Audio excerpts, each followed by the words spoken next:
All right, so we're going to look at solving a double-sided inequality today. So a double-sided inequality means that there is a variable on both sides of an inequality sign. So in this case, we have 2x minus 5 is greater than or equal to negative 3x plus 10. So I always encourage people to always move the smaller variable if you've got variables on both sides. So I've got 2x here, and I've got negative 3x. Now your brain might go, oh, negative 3x, that's okay, 3 is bigger than 2, so I'm going to move my 2x. But in reality, because this is negative, negative 3 is smaller than positive 2. So I'm actually going to move my negative 3x. So to do that, I am going to add 3x to both sides. So now this side over here cancels, right?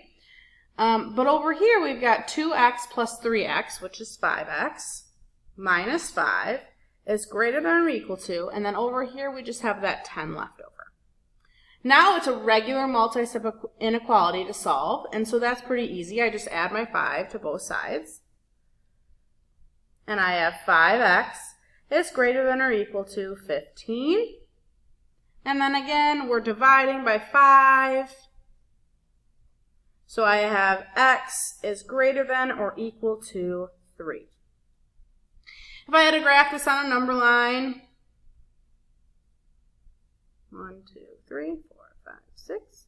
All right, I'm just going to put a closed circle on 3 because there is a line underneath that inequality symbol, and so that means I color it in.